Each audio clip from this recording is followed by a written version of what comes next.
Hello everybody, welcome back. So we're up less than 1% from this time yesterday. Fair enough, it is what it is. That's what we do around here. We trade tiny little pops if we can.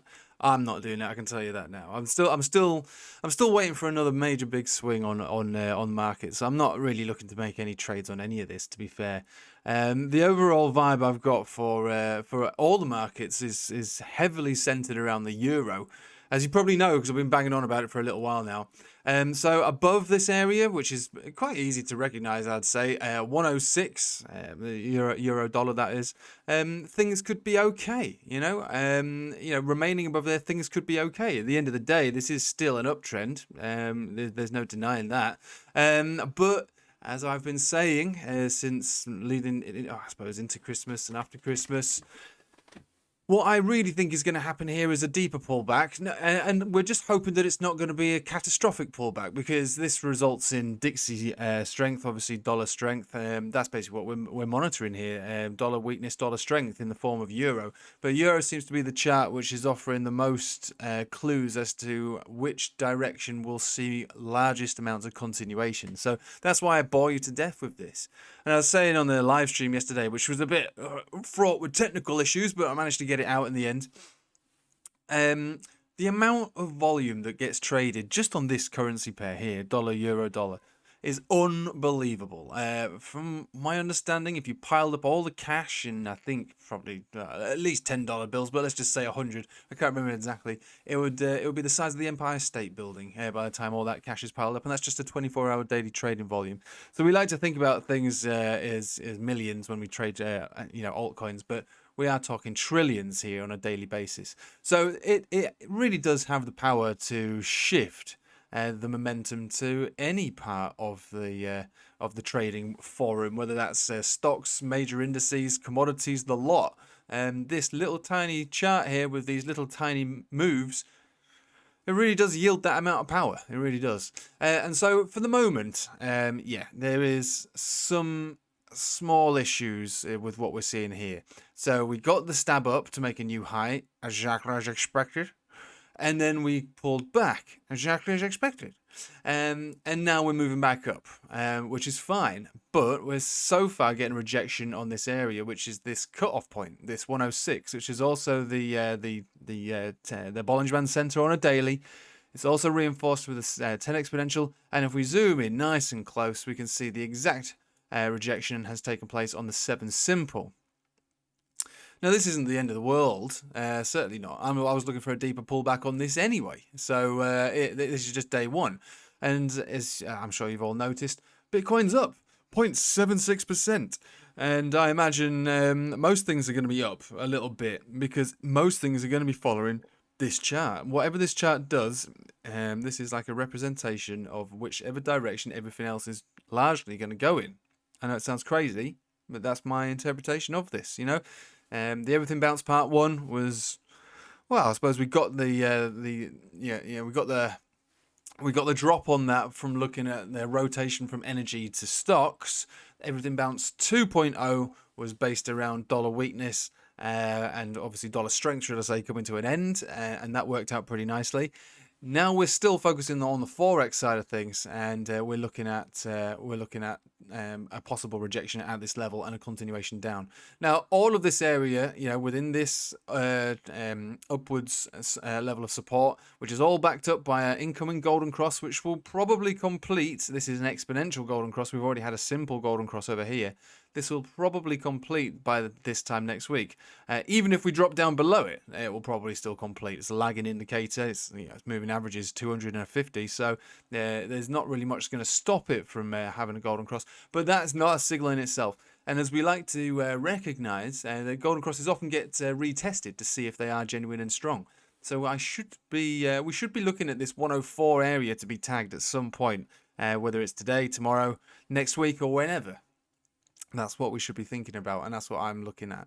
And the next major, well, I'd say it's not even a major, but the next move that I'd be looking to take part in would be one of a pullback into this area or into this area, where we could think about not going long on euro. You could obviously try that, but think about looking at all the other charts and how they look, because if the euro does bounce from here, I expect everything else to start bouncing too, and maybe we start to get continuation, because especially if we bounce at this level, it wouldn't confirm, but it would help us recognize the validity of this this uptrend.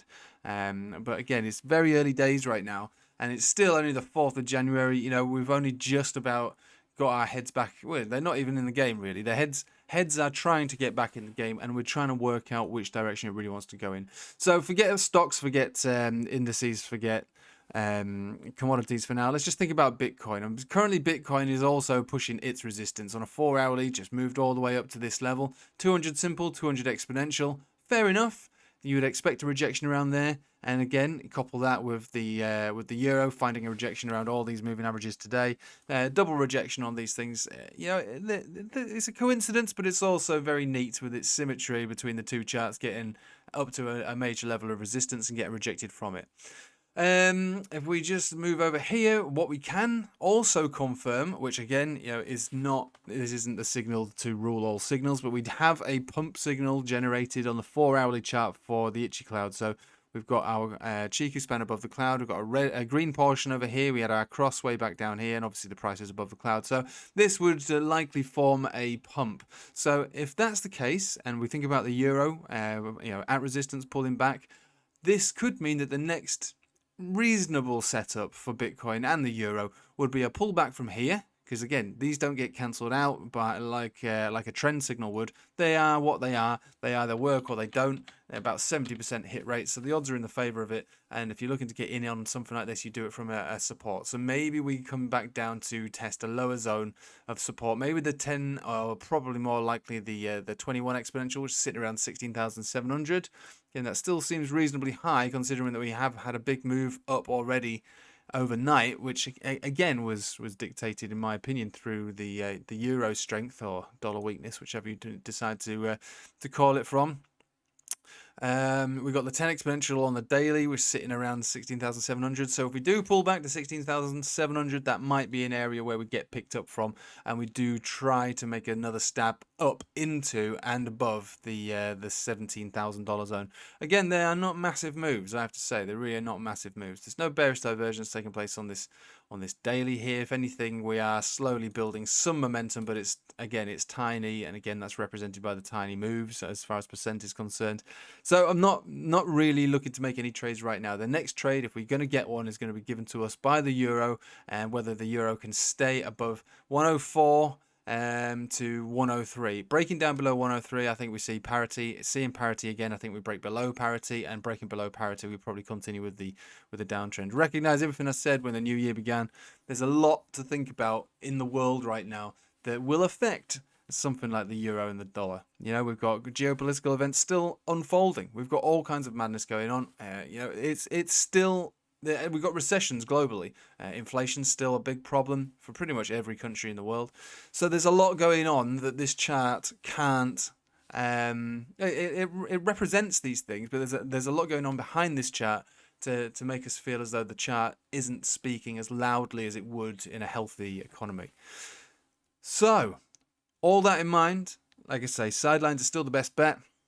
Because if we do start to break down below these levels and get down to parity and then below, you know what that means. It means absolute wrecked city for everybody and everything, apart from the dollar. So that's where we would be. So for the moment, sidelines is good, especially if you're sitting in dollars or stable coins, and wait for the next big swing. We've got the last two major ones in the bear market. We can manage another one, but there seems to be at least a couple of months between the two. This one could be coming to an end, or it could be looking to shift into another gear. But it's just too early to say right now. It's too early to say, but it's behaving the way that I expected it to, at least when it comes to finding a temporary top and having a reasonable pullback. Is it going to pull back into strength, or is it going to break down? That's the question. I think we need another week to see that. And that's fine, because again, yeah, the first couple of weeks of trading with it, you know, of a new year is going to be fraught with a lot of skepticism from all, and we should also treat all charts the same. But there is hopium, because at the moment, as it stands right now, despite the pullback, it's not broken down. It's not broken down. Right, thank you for watching, guys. I hope you have a nice day. Take it easy.